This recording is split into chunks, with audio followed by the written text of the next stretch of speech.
네, YTN 라디오 이재현의 뉴스 정면 승부 3부 시작합니다. 금요일 이 시간에는 한 주간의 여론 동향으로 정치권 움직임을 살펴보는 순서죠. 이번 주 승부가 마련되어 있습니다.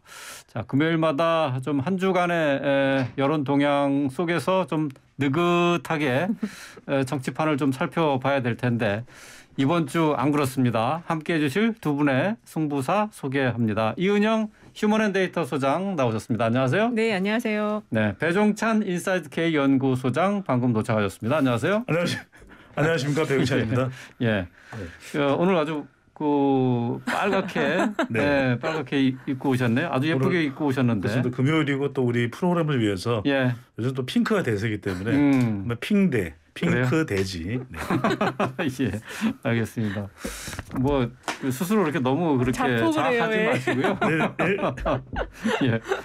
자, 오늘 또 큰 뉴스가 터졌는데요. 이번 주 승자와 패자 꼽아보는데 승자가 누가 될 것이냐 이거 뭐 두 분 다 뭐 뻔한 대답이죠. 네. 이준석 전 대표, 현 대표라고 해야 되나 이거 좀.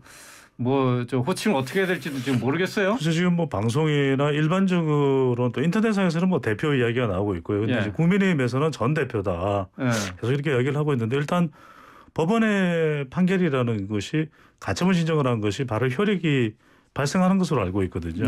그렇다면 이제 뭐 이 호칭이 물론 중요하긴 하겠지만 그보다 이 호칭만 가지고 문제 삼을 일은 아니고요. 그러니까 말 그대로 오늘 혼비백산 국민의힘 내부에 지금 저도 전해 들은 이야기로는 혼비백산이라는 이야기가 나옵니다. 그렇죠. 예. 뭐 두 분께서 이제 공이 이준석 전 대표, 이준석 대표를 꼽아 주셨는데 승자로 자 먼저 뭐 이은영 소장님부터 꼽은 이유 뭐 너무 뻔해서 이거 예 들어보죠. 예. 네, 어쨌든 오늘 한 11시 50분쯤 그게 나왔는데요. 저도 이제 뭐 그 의미, 판결의 의미라든지 반응 이런 거를 오늘 계속 찾아봤어요. 한마디로 이런 콩가루는 없다. 이게 거의 그 뭐 시민들의 반응인 것 같고요. 그리고 이번 판결과 관련해서 어쨌든 이준석 당대표는 자기 위치에 처한 상황에서 자기의 그 어려움을 절실하게 호소를 했다. 나중에 그 탄원서, 자필 탄원서까지 보냈잖아요. 그러니까 거기에 그것이 상당히 좀 재판부에 영향을 준 것 같습니다. 그 내용이 상당히 그 근거, 비상 상황에 대한 정의나 이런 거는 이준석 당대표가 했던 거와 많이 좀 비슷한 패턴으로 나왔는데 어쨌든 그 재판부의 판결은 그 헌법 8조 그래서 이제 정당은 운영을 민주적으로 해야 된다라는 그 부분과 그다음에 당원 당규에 그 입각해서 판결이 나온 것 같고요. 지금 오늘 들어오기 전에 좀 그 뉴스 검색해 보니까 일단은 국민의힘에서도 바로 가처분 이의 신청을 내서 9월 14일 날 이제 심리가 있다고 그렇게 나오더라고요. 그렇죠. 그래서 지금 너무 경향 속으로 지금 들어가고 있다 이런 생각이 듭니다. 가처분 신청이 법원에서 이렇게 받아들여질 것으로 두 분 혹시 예상하셨는지 궁금해요, 이 소장님? 저는 좀 예상했었어요. 예상했었어요? 네, 왜냐하면 소장님은 저도 예상했습니다. 그래요? 저는 예상은 했지만 제가 더 이제 본질적으로 말씀을 드렸던 부분은 우리 시간을 통해서도 이제 이재현의 정면 승부를 통해서도 제가 분석을 해드렸던 것은 그러면 부분 인용이긴 하지만 인용이 됐다고 지금 해결됩니까? 저는 이 문제가 해결이 되는 건 아니다. 그래서 마치 이제 이게 장군 멍군식으로 전세 역전이 이제는 윤핵관 쪽에 더 비난의 화살이 이제 꽂히게 됐는데 자 그렇다고 해서 그러면 이준석 대표가 다시 오롯이 당대표의 자격을 얻고 돌아갈 수 있는 상황이냐 그것도 아니에요. 그리고 이제 이게 본안 소송할 때까지 비대위원장의 직무가 정지된 거지 그렇다면 권성동 원내대표 직무 대행으로 다시 돌아가는 것이거든요. 그렇다면 궁극적으로는 이번 소송을 통해서 이준석 대표가 원했던 것이 윤핵관의 재거나 해체였다면 그건 아니라는 거죠. 그러니까 또 국민의힘의 민심은 어떻게 될지 모르겠어요. 그러니까 더불어민주당이나 중도층 또 진보층에서는 봐라 법원 판결이 이렇게 나오는데 어떻게 선거에도 기여하고 본인 스스로도 정말 납득하지 못하는 이준석 대표를 몰아낼 일이었는가 하지만 그래서 저는 국민의힘 지지층에서는 다른 반응이 나올 수도 있을 것 같아요. 저는 그 예전에 이 방송에서도 이준석 그 대표의 그 처리 과정 자체가 부당해고로 비유한 적이 있었어요. 그래서 절차만으로 볼 때는 이게 조금 너무 졸속 처리였다라고 판단했는데 이제 사법부의 판단을 제가 알 수가 없으니까 좀 조심스럽게 제 의견을 말하지는 않았는데 어쨌든 절차적으로 볼 때는 너무 좀 엉망이었어요. 뭐 그런 점이 물론 부각이 되긴 했습니다만은 사실 뭐 정당을 상대로 한 가처분 신청이 이렇게 인용되는 게 쉽지 않은 거라고 대부분 이렇게 얘기를 하지 않았습니까? 그렇습니다. 그런데 이제 황정수 재판장도 황정수 판사도 이제 가처분 신청을 담당했는데, 근데 지금 또 황정수 판사를 가지고 무슨 좌파 판사들 저는 그렇게 좀 해석을 안 했으면 좋겠어요. 우리 법 연구에다 그걸 떠나서 판결문을 읽고 물론 어렵습니다. 뭐 로스쿨을 갔다 온 것도 아니고, 근데 판결문의 내용에서 몇 가지를 이제 적시하고 있는 것이 황 판사가 첫 번째로는 이 정당에 관련된 사안을 법원에서 법적으로 판단하는 것은 쉬운 일은 아니다. 하지만 우리는 이 일을 할 수밖에 없다.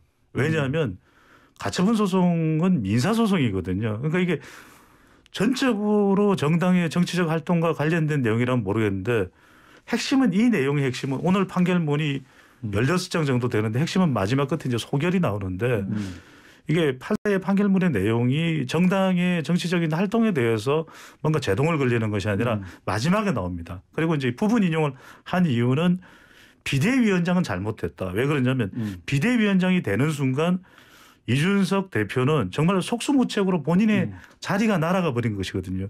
이게 민사소송이라는 말씀드렸습니다. 그러면 소의 증거와 근거가 있는 경우에는 이 가처분 효력이 적용될 수 있는 인용될 수 있는 가능성이 열리거든요. 바로 그 이야기를 합니다. 그래서 이준석 전 대표는 정말 두 눈 뜨고 당했다는 이런 상황이 될 수밖에 없고요. 그래서 이 부분을 인용할 수밖에 없다라는 이야기를 밝히는 거죠. 그러니까 흔히 얘기하는 회복할 수 없는 피해. 그렇습니다. 지금 말씀을 잘 해주셨는데 이제 그 부분과 관련해서 당대표라는 직위에 대한 권한의 침해가 심대하다라고 봤고 그 당대표라는 그 자리는 당원들, 그러니까 지금 뭐 상임 전국이나 이런 데서 만든 것이 아니고 당원과 그 많은 당원과 일반 국민이 같이 참여해서 뽑은 사람이기 때문에 이런 절차를 통해서 낙마시키는 거는 말이 되지 않는다라는 취지의 얘기를 하신 것 같아요. 그러니까 그 여기서 이제 판결문 내용 중에서 또 하나가 이제 정당의 사안이지만 판결을 할 수 있다. 판결을 하는 것이 헌법에도 명시가 되어 있다.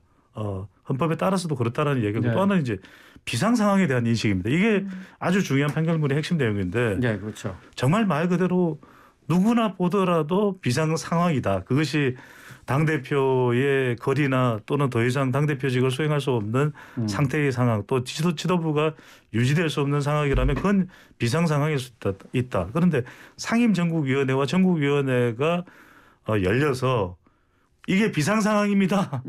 라고 이렇게 주장하듯이 유권 해석을 한 것은 그거는 납득이 될 수가 없다는 거죠. 그러니까 말 그대로 비상 상황이라는 건 누가 보더라도 비상 상황인 조건이 있는 것이거든요.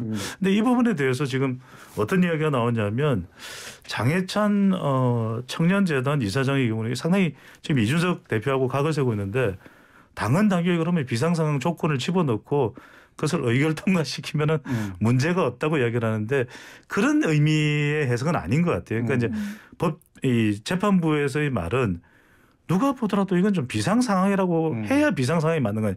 아니 상임전국위원회를 열고 전국위원회가 열린 것에 대해서는 합법적이다라고 판단을 해요. 그런데 거기서 한 비상 상황의 유권 해석은 너무 이건 주장이다. 정황과는 다르게. 그 장해찬 평론가가 법을 잘 모르는 상황에서 본인의 주관적인 걸 자꾸 얘기하는 거는 좀 안 된다고 보고요.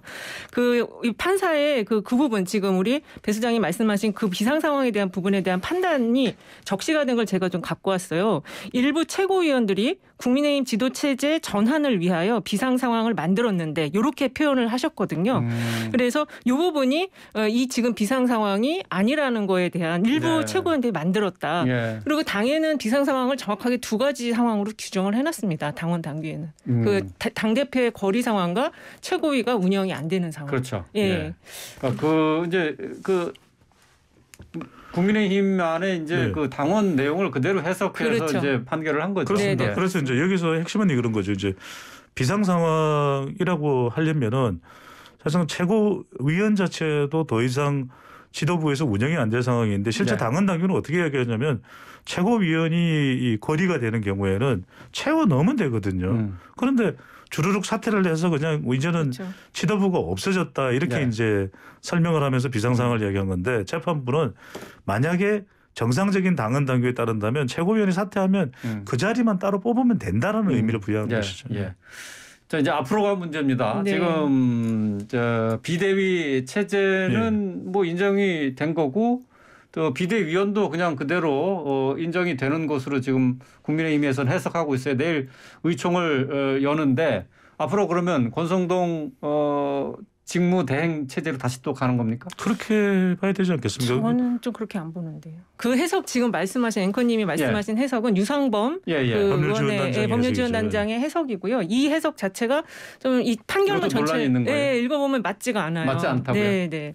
비대위 체제를 인정한 건 아닙니까? 아닙니다. 그래서 제가 볼 때는 그 직무대행 체제 요로 지금 환원시켜 놓은 거거든요. 비대위 구성 자체가 잘못됐다라고. 비대위 이전 상황으로 환원시켰다고요? 예. 그러면 최고위원회가 그럼 살아있다는 얘기예요? 그래서 최고위원회가 살아있고 거기에 지금 사임을 하신 분들이 있어서 여기를 지금 채워넣는 작업을 하는 게 저는 더 맞는 순서가 아닌가 이런 생각을 했어요. 좀 더 지켜봐야 될 것 같아요. 왜냐하면 그 부분에 대한 부분은 지금 갑론을박이 있는데 그러니까 정확하게 이제 소결에 나온 내용은 주호영 비대위원장의 직무를 정지한다. 네. 그런데 이제 그 내용에 비대위의 기능을 정지한다라고 되어 있지는 않거든요. 그런데 대부분의 이런 이제 가처분 소송과 관련된 소결 판결문의 내용은 아주 구체적인 편이라서 이제 유상범 법률지원단장이 이제 국민의힘인데 그렇다면 어차피 지도부가 지금 다시 최고위로 돌아가기도 힘들어요. 그러면 권성동 원내대표 이건 이제 조금 더 다투볼 필요는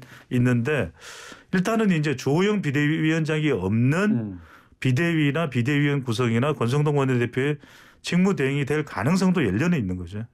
그 굉장히 어려운 상황인 것 같아요. 왜냐하면 이제 비대위 자체가 비상 상황이어서 만든 거고 비대위원장이 대표거든요. 근데 그 사람이 직무가 정지되었는데 비대위는 살아있다? 이건 좀 논리적이 맞지가 않습니다. 저도 그 내용이 조금 궁금해가지고 이게 앞으로 어떻게 이 판결을 어떻게 해석할 건지 그것도 좀 지켜봐야 될 것 같아요. 판사가 그 부분에 대해서는 본안 판결을 받고 나서 그걸 정리를 하라는 식으로 얘기를 한 것 같아요.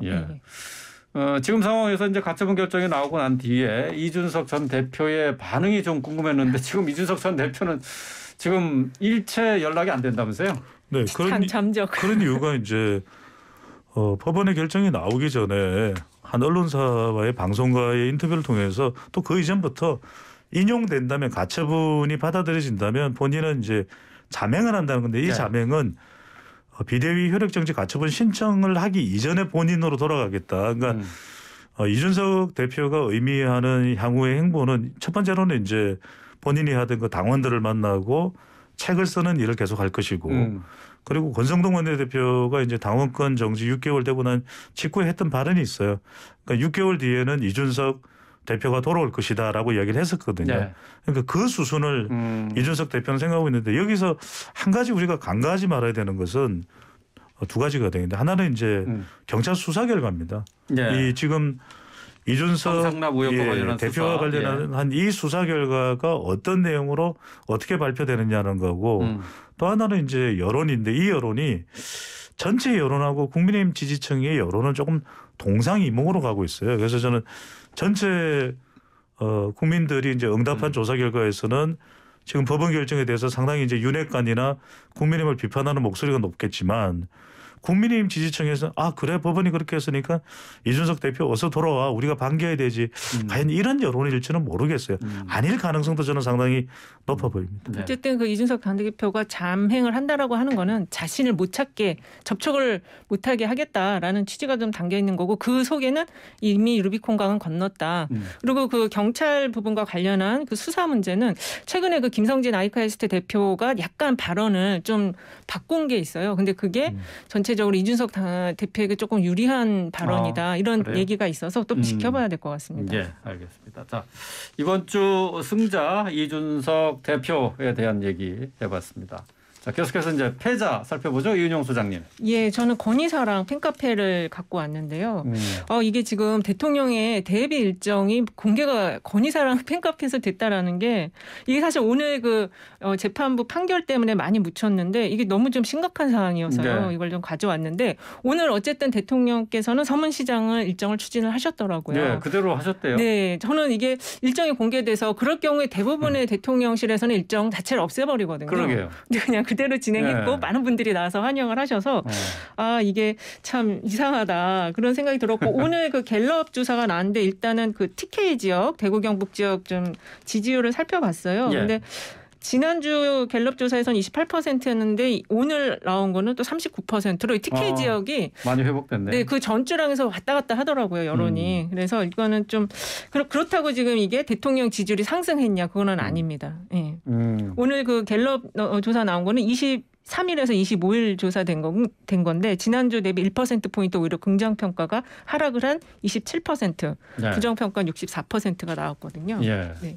자, 이 건희사랑이 팬클럽과 관련한 논란은 계속되고 있는데 말이죠. 네. 이게 지금 김건희 여사는 자신과 관계 없다라고 선을 긋긴 했습니다마는 이거 그 폐지 없애야 된다. 이거 근데 민간의 어떤 뭐 팬카페 같은 그 성격이라 이걸 뭐 정부에 나서서 뭐 폐쇄할 수도 없고 이거 어떻게 해야 됩니까? 실제로 김건희 여사는 뭐 문자를 보낸 형식이긴 하지만 팬카페가 없어야 된다 또는 자제해달라라는 요청을 여러 번 했는데 이게 글쎄 이제 이전에 그 말씀대로 법적으로 어떻게 대응을 할 수 있는지는 어떤지는 모르겠습니다. 그런데 이제 실제적으로 이게 김건희 여사한테도 별로 도움이 안 되고 팬카페에서 그러니까요.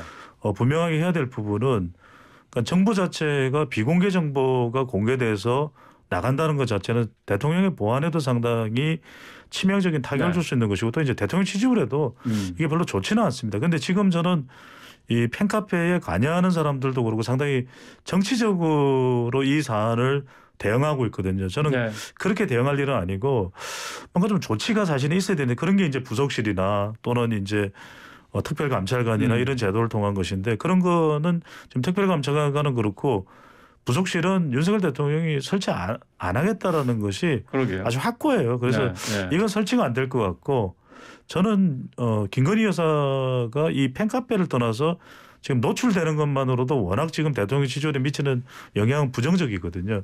노출을 최소화하는 것이 가장 현재로서는 좋은 방법이 아닐까라는 생각을 합니다. 물론 이건 분명히 할 필요가 있을 것 같아요. 그러니까 김건희 여사가 의혹은 의혹대로 다루더라도 가령 뭐 좀 우리 사회에 꼭 필요한 곳에 가서 여사로서의 대통령의 배우자로서의 하는 역할을 하는 것에 대해서까지 우리가 다 부정적으로 폄하할 이유는 없습니다. 예. 그런데 그걸 떠나서 일단 등장만으로 워낙 논란이 되다 보니까 아예 차라리 안 하는 게 더 나을 수도 있는 거죠. 이게 대통령실에 지금 별정직 행정관이 한 400여 명 있는 걸로 알고 있고요. 근데 일반 어공이라고 하는 부처에서 파견 나온 공무원까지 합치면 얼마가 될지는 모르겠는데 대통령 일정을 아는 그 비서는 딱 3부서만 아는 거예요. 1부속실하고 의전하고 행사기획 이 3팀만 아는 건데 이게 어떻게 지금 일반 그 사모 여사님의 팬카페 사람이 알게 됐냐. 이전에 유출됐을 때는 오빠를 통해서 갔다라는 얘기가 있었거든요. 지금 이 상황은 그 경호처장이 경질돼야 될 상황입니다. 이게 테러라든지 이런 위협이 발생할 경우에 이거 누가 책임을 지는지 아무도 책임질 수가 없는 거잖아요. 네. 자, 이게 어쨌든 결단을 빨리 내려줘야 될 것 같아요. 그렇습니다. 이게 뭐 팬카페 문제 계속 이렇게 언제까지 끌고 갈 수 있을지 이게 참 고개가 갸우뚱거려지는 상황인데 이게 참 어느 쪽 어떻게 결혼을 할지 모르겠습니다. 이 부속실 설치를 꺼려하는 게 여사님의 일정이나 동선이 공개되는 것 때문에 공개가 될 수밖에 없거든요. 부속실 설치하면 다 기록을 남겨야 되니까. 그래서 좀 꺼려하는 것 같은데 어떻게든 지금 이거는 뭔가 그 제도적 보완이 필요하다. 네. 네. 알겠습니다. 자, 계속해서 이번에는 배 소장님의 패자 알아보시죠. 네네. 저는 윤핵관 노래했습니다. 오늘 법원의 결정 관련해서 뭐 성자 패자를 판단하지 않을 수 없기 때문에 원래 이제 우리가 성자 패자라고 했다고 해서 정치적으로 어느 한쪽이 더 유리하고 불리하고 또 문제를 할 수는 없지만 윤핵관으로서는 진짜 혼비백산할 내용이죠. 왜냐하면 당 내에 법조인들도 여러 이건 기각될 것이다. 이렇게 강한 신념으로 믿을 정도였는데 그러니까요. 지금 법원의 판단은 달랐거든요. 네. 그렇다면 윤핵관으로서는 이제 두 가지 정도입니다. 하나는 이제 대통령과의 관계에 있어서 계속 거리를 둬야 된다라는 내용이 국민의힘 지지층에서도 높을 정도입니다. 그렇다면 이게 계속 이제 진행돼 나가면 앞으로 이제 권성동 원내대표가 지금 연찬회에서도 여러 가지 파장이 너무 많았어요. 그거 일일이 다 이야기에 우리 시간이 부족해요. 예, 네. 맞습니다. 네. 오늘 사실은 그 연찬회 얘기도 좀 해야 되는데. 맞아요. 아니 그 연찬회 얘기를 하려니까 지금 네. 뭐 심지어 일각에서는 그런 이야기도 나와요. 연찬회가 어제 있었기 때문에 오늘 법원 결정이 나왔다는 이야기도 있을 정도니까 분노에 찬 예. 결정권자가. 연찬회에 찬물을 끼얹기 위해서 그러니까 오늘 이게 발표했다. 이 상황이 무슨 정치 드라마입니까 이게 격동 30년. 아 이거 곤란한 것이고 그래서 지금 윤핵관으로서는 사면 초과거든요. 그래서 점점 보면 이 권성동 원내대표만 상당히 공개돼 있고 노출돼 있지 그 외에 이른바 우리가 윤핵관이나 윤핵관 호소인으로 볼 수 있는 사람들이 요즘에 몸을 사리고 있어요. 근데 대통령이 결국 또 이제 결단을 내릴 수밖에 없는 사안이 될 수도 있습니다. 왜 지지율이 이것으로 인해서 더 영향받는다면 그런데 대통령이 지금 윤핵관에 많이 의지하고 있는 것도 있을 거예요. 주변에 정치적인 세력화가 돼 있는 조직은 또 윤핵관이기 때문에 이걸 버릴 수도 없고 어떻게 네. 할 수도 없고 참 고민은 더 깊어지는 거죠. 예. 아니 오늘 무슨 숟가락 가수라고 막 댓글에 있어갖고 봤더니 권성동 원내대표가 숟가락을 꼭 소주병에다가 노래는 잘하시더라고요. 네. 아우 참. 예. 근데 원래 이거 술을 안 마시는 연찬회라고 했는데 말이죠. 그 기자들하고 이렇게 하다 보니까 기자들도 그렇게 그런 때 아니면 또 깊게 사귈 수 있는 저기가 별로 기회가 많지 않잖아요. 아, 제발 술 좀 하지 마세요. 그 연찬회 때마다 사실 뭐 술 먹고 뭐 이러면서 사고 치는 경우들이 꽤 있었다면서요? 그런 거죠. 그런 일이 왜냐하면 그 연찬회 때 좀 긴장감이 풀어지거든요. 근데 이번에도 보면 그 이제 저 MT 분위기죠. 맞습니다. 네. 이 장면을 찍은 사람은 전 당직 장관을 그럴 맞아요. 거예요. 네. 그러니까 이게 지금 당내에서 여러 가지 갈등 파장이 있다 보니까 누가 어떻게 내 모습을 담아갈지 알 수 없는 겁니다. 네, 예. 그러니까 지금 누군가는 그런 얘기, 영국의 메이저 총리의 부모님은 그런 이야기를 했다고 그러더라고요. 항상 너를 24시간 누군가 촬영하고 있다고 생각하고 그렇죠. 행동하라. 네. 정치인들은 사실 그래야 되는 거죠. 네. 그때도 굉장히 많은 카메라가 촬영을 하는데. 촬영하는 거 다 알고 있었어요. 근데 그거 되게 예. 즐기셨을 것 같아요. 아 네. 나를 좋아해서 촬영하는구나. 아니 실제 그 한호성 소리가 나왔어요. 한호 엄청 그렇죠. 나왔어요. 박수도 네. 나오고. 근데 지금 국가 지금 위기 상황 초고환율 시대에 지금 을지훈련식입니다. 재난대응 극복하는 UFS 그러니까. 얼치 포커스 네. 예. 훈련도 지금 뭐 하는 겁니까? 예. 이게 정부 측에서도 같이 이제 훈련에 참가하고 있는 네. 거거든요. 김동길 아마 교수님이 이럴 거예요. 이게 뭡니까? 예, 알겠습니다. 자, 이번 주 승부 듣고 계신데요. 잠시 쉬었다가 이어가겠습니다. 네, YTN 라디오 이재현의 뉴스 장면 승부 4부 이어가겠습니다. 4부는 3부에서 했었던 이번 주 승부 계속 이어가 보도록 하겠습니다. 여론 동향으로 정치권 움직임 살펴보고 있는데 배종찬 인사이트 K 연구소장, 이은영 휴먼앤데이터 수장과 계속 이어가겠습니다. 자, 이번 주 승자 패자 가려봤는데요. 이준석 대표가 승자로 배종찬 소장이 꼽으셨는데 패자는 윤핵관이었습니다. 네네. 윤핵관과 관련한 여론조사가 있죠. 네, 그 MBS 전국 지표조사가 22일에서 24일 날 조사한 거고요. 자세한 내용은 중앙선관 여론조사 심의위원회 게시판을 보시면 되는데요. 그 윤핵관이라는 측근과의 관계를 물어봤어요. 네. 거리를 둬야 한다라는 게 73%가 나왔고요. 관계를 유지해야 된다가 14%. 그래서 지금 거의 국민들은 윤핵관이라는 측근과는 이제 거리를 두고 손절을 해야 된다라는 생각을 보여주셨고요. 국민의힘 지지층에서도 거리를 둬야 한다가 63%나 나왔습니다. 그래서 지금 이 모든 사실 지금 이 국민의힘의 지금 현재 그 비상 상황 이 상황 자체가 윤핵관으로부터 시작이 되었다라고 지금 국민들은 보시는 것 같아요. 네. 이준석 대표가 그동안 여론전을 열심히 펴왔는데 완승이네 이걸 봐도. 네. 여론 상황으로 봐도. 자, 그러면 계속해서 이번 주 승부처가 어딘지 살펴보겠습니다. 이은영 소장님. 네, 저는 대통령실 감찰을 가져왔어요. 지금 이게 한 달 전부터 조금씩 흘러나왔는데 이제는 좀 공공연하게 나오는데 대통령실 지금 강도 높은 감찰이 진행되고 있고 해임 또는 이제 그 면직될 사람들이 10명 이상이 될 거다라는 내용이 나오고 있거든요. 근데 이제 그게 주로 지금 해임되거나 면직되는 사람들이 윤핵관에서 추천을 받은 사람들이다라는 얘기가 있어서 지금 이게 대통령 지금 이제 100일 지났는데 네. 보통 이 대통령실 감찰은 한 2년쯤 지나고 비서실이 좀 기강이 해이해질 때쯤에 이제 이런 걸 하는데 이게 지금 너무 빨리 대통령실 감찰이 시작됐다. 그리고 또 일각에서는 이게 지금 윤핵관을 내보내고 검핵관이 들어오는 거 아니냐 이런 또 지적도 있습니다. 그 검찰 출신의 인사들이 들어가는 거 아니냐. 예. 파워 체인지? 네, 그렇게 봐야 돼요? 그럴 가능성이 있을 것 같습니다. 힘의 변화인데 그러니까 윤핵관이 좀 효과 있게 작동했더라면 이런 일은 안 생겼을 수도 있는 것이죠. 그러니까 대통령실에 대한 평가도 사실상 대통령의 지지율에 따라서 받을 수 있는 것이거든요. 그런데 지금 지지율이 낮고 대체적으로 대통령실 내에서 대통령실에서 기능을 잘 못한다 이런 이야기가 나오는 것이거든요. 결국 지금 국민 여론도 윤핵관과 윤석열 대통령이 거리를 둬야 된다. 저는 시간이 좀 지나면서 더 지지율 회복과 당내 내분이 복원되지 않으면 잘 이게 극복이 되지 않으면 윤석열 대통령도 그래서 아까 제가 말씀드렸던 건데 윤핵관 패자로 말씀드리면서 서서히 거리를 둘 수밖에 없어요. 당장은 아니더라도 당장 다 내보내면 정말 일할 사람이 없을 수도 있는 것이거든요. 그렇죠. 당도 그렇고 그렇다면 윤석열 대통령의 선택은 점점점 시간이 지나면서는 윤핵관과 거리를 둘 수밖에 없는 거 아니냐. 그렇다면 그 빈자리를 채울 수 있는 것은 이은영 소장님께서 말씀하셨던 대로 검핵관. 결국 윤석열 대통령은 인사가 계속 논란이 되는데 이 부분을 뭐 수사, 검사 이렇게 또 채워나가는 그런 스타일이 될 가능성이 열려 있는 거죠. 사실 지금 대통령 지지율 낮아서 최근에 홍보수석 라인을 지금 이제 교체를 했잖아요. 그런데 이게 조금 있다가 또 대통령실 내부에 대대적인 인적 개편이 있을 거다라고 지금 흘러나오고 있는데 이렇게 찔끔찔끔 인사를 하면 절대 안 되거든요. 한 번에 그냥 확 다 몰아쳐서 해야 되는데 지금 이런 것도 상당히 너무 좀 뭐랄까 서투르다고 할까요? 아마추어적으로 지금 이런 인사 문제를 접근한다 이런 생각이 들어요. 인적 개편이 있을 때는 한꺼번에 딱 그 체감할 수 있게끔 해야 되는데 이런 식으로 하면은 실패할 가능성이 높다.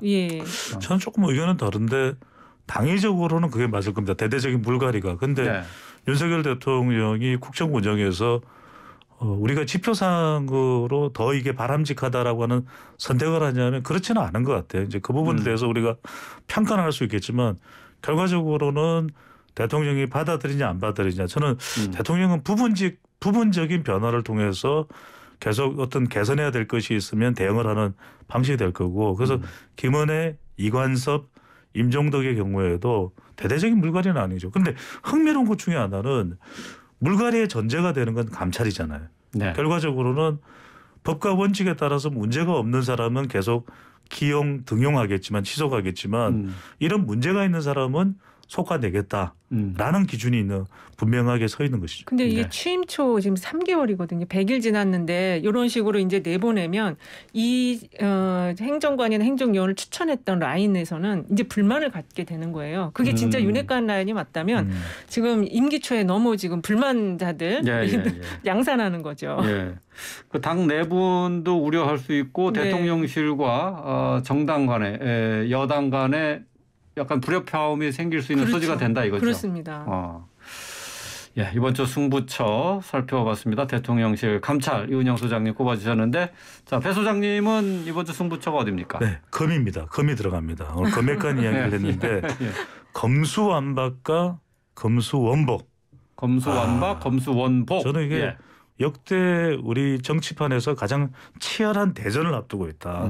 그러니까 윤석열 대통령과 이재명 당대표가 된다면 윤명 대첩 3라운드 이야기를 했었거든요. 그래서 이 대결 구도가 더 격해질 수밖에 없는 게 결국 내부의 문제를 다스리기 위해서는 외부의 강력한 전선이 만들어질 수밖에 없습니다. 뭐 국민의힘도 지금 윤석열 대통령도 이준석 대표권이 있고 또 이재명 의원이 당대표가 된다 하더라도 지금 당내에서 뭐 불만도 있거든요. 분명히 팬덤 쪽에서는 절대 지지를 보내고 있지만 그렇다면 저는 이게 문재인 정권부터 이어지는 것이 검수완박이고 이것에 대항을 했던 것이 윤석열 검찰총장 시절부터 있어왔고 지금은 또 더불어민주당 의원들과 한동훈 장관의 정말 뭐 피 튀기는 대결이거든요. 예, 예. 그래서 저는 이거는 아니 우리는 정말 검찰 좀 개혁해야 되겠어 검수완박. 예, 하지만 이건 말이 안 된다.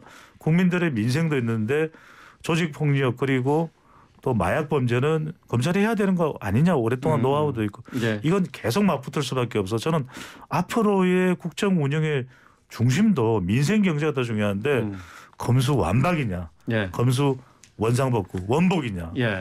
이게 전면에 집중적으로 부각될 수밖에 없을 걸로 보입니다. 검수완박 많이 들어보셨을 거고 검수원복 잘 모르시는 분들도 계실 것 같아요. 그러니까 지금 이제 검수완박으로 검찰의 수사권이 이제 축소가 되는데 이걸 시행령을 개정을 해서 검찰의 수사권을 확대한다 하는 부분입니다. 그렇죠. 원래대로 검수원복. 복귀시킨다 뭐 예. 이런 내용이겠죠. 자, 이 검수원복 그 쟁점은 사실 뭐 다 드러나 있잖아요. 네, 그렇죠. 예, 시행령으로 과연 검찰의 수사권을 이렇게 확대도 되느냐? 예. 법안의 취지를 무색하게 하는 거다 하는 건데 이거 승부를 어디서 봐야 돼요?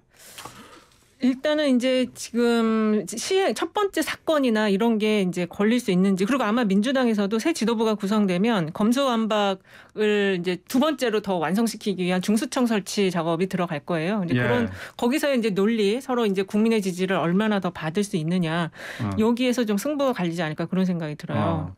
이 검수원복과 관련해서 유상범 의원이 법사위 전체 회의에서 국민의 90%가 검수원복 시행령 개정에 문제가 없다라고 보고 있다 이렇게 주장을 했습니다. 이 여론조사가 또 다른 내용도 있죠. 이게 지금 두 가지가 있는데 그 한 언론사가 온라인으로 이제 온라인 합포를 한 게 그 90%가 이 문제가 없다라는 내용이 나온 건데 이거는 11,191명이 응답했고 네. 또 이제 MBC가 코리아 리서치와 한 거는 12, 13일 날 한 건데 요거는 또 반대 결과가 나왔어요. 그래서 이게 이제 왜 이렇게 서로 상반된 결과가 나오냐? 이거는 이제 그 언론사 그 온라인 조사를 한 곳은 중앙일보였는데 예. 하우스 이펙터라고 그래서 그 언론사의 이미지가 이제 응답을 한 사람들과 좀 영향을 미칠 수 있다.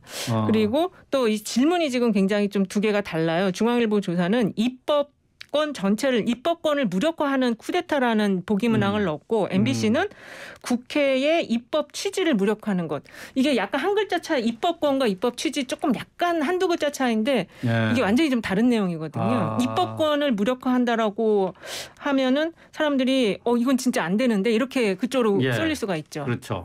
아니 그러니까 이게 애당초 답이 어느 쪽이 맞는 거냐는 게 나올 수가 없는 겁니다. 왜냐하면 검수완박 법안도 검수완박 법이죠. 이제 이것도 비판받아 마땅한 것이고 지난 대선 이후에 정말 속전속결로 통과시키면서 많은 국민들의 비판의 도마 위에 올랐지 않습니까? 그리고 시행령도 그런 것에 대한 대항 방식으로 이제 대통령령이 시행령을 통해서 이제 하는 것이기 때문에 사실은 이게 국민들이 내용도 몰라요. 그러니까 내용도 모르는 내용을 가지고 찬반을 묻고 있으니 예. 이건 사실은 우리가 이른바 여론 설법이죠. 그러니까 이렇게 돼서는 안 되는 것이고 네. 정확하게 따져보고 과연 민생을 위한 것이 어디에 절충점이 있느냐. 그러니까 10대 0으로 할 것이 아니라 6대 4든지 또는 5.5대 4.5가 더 효과적일 수 있는 거 아니겠습니까? 네. 그 접점을 찾는 것이 현명한 것이죠. 네, 약간 하나 조금 짧게 덧붙이면 예. 이 온라인 조사하고 전화 조사를 했기 때문에 이 표본 추출 방식이나 표본의 대표성 이게 두 개가 좀 완전히 달라서 더 이렇게 상반된 결과가 나온 것 같아요. 예. 그러니까 온라인 조사 같은 경우에는 뭐 연령대별 또 지지 성향별 이런 것들이 다 구분이 되는 건가요? 그러니까 이제 할당 표집을 했는지 안 했는지 이게 지금 응답자가 11,191명이어서 그래요? 그냥 오픈폴식으로 한 것 같거든요. 그 온라인 조사 그러면 그게 뭐 지금 저희가 항상 얘기하는 중앙 여론조사 심의위원회 홈페이지에 가면 볼 수 있는 그런 그 겁니까? 내용이 아닙니다. 그건 아니에요? 그 내용이 아닙니다. 약간 앙케이트성 조사라고 보시면 될 것 같아요. 그러니까 중앙선거여론조사심의위원회는 예. 정당 지지율이나 뭔가 선거와 관련되거나 정치적인 좀 선거의 성격과 유사한 성격을 띠고 있는 질문에 대해서는 올리지만 그냥 일반적인 사회 현안은 굳이 중앙선거여론조사심의위원회에 올릴 이유가 없거든요. 조금 더 엄격하죠. 올리는 근데 이제 올리는 거는. 온라인 네. 조사라는 것은 그것이 어떤 사이트에 들어간다든지 그리고 예. 또 그 질문에 대해서 응답자들이 어떤 식으로 인식하느냐에 따라서 전혀 다른 답변이 나올 수가 있습니다. 예. 그래서 저는 이런 조사는 경계를 우선적으로 이렇게 어려운 법적인 취사 선택을 해야 되는 부분에 있어서 알고 있느냐 모르고 있느냐 이해하는 정도부터 묻기 시작해서 찬성 반대든지 공감 정도를 묻는 것이 타당한 것이죠. 예. 어쨌든 입법 예고돼 있어요. 검수 원복 시행령 뭐 통과돼서 뭐 검찰의 수사권이 확대되는 거로 봐야 됩니까? 어떻게 예상하세요? 일단 이제 여론에 지금 힘을 어느 정도 받느냐. 근데 지금 전화 면접 조사로 보면은 이 법에 대한 시행령에 대한 좀 부정적인 인식이 조금 더 많이 나왔거든요. 그래서 결국에는 이런 것들은 또 여론전과 실제 이제 그 결과 그 법적 조치나 그 사건에 대한 또 판단도 작용이 될 것 같아요. 시행령의 취지와 방향이 어떠냐는 게 중요하겠죠. 그러니까 이제 검찰 권력에 제한을 두는 것은 맞는데 지금 한동훈 장관이 설명하고 있는 것은 이것이 이제 조직 범죄, 조직 폭력, 그다음에 마약 범죄의 노하우가 그렇다고 해서 경찰이 수사를 안 하는 것도 아니에요. 그러니까 이건 시행령은 말 그대로 시행령이기 때문에 채택이 돼서 진행이 되는 것이죠. 그런데 이제 중요한 것은 결국 이렇게 되면은 법제사법위원회는 또 싸움판일 겁니다. 그걸 국민들이 원하는 것은 아니라는 거죠. 예, 알겠습니다. 자, 이번 주 승부 여론 동향으로 정치판을 읽어봤습니다. 자, 배종찬 인사이트K 연구소장, 이은영 휴먼앤데이터 소장과 함께했습니다. 고맙습니다. 네, 감사합니다. 고맙습니다.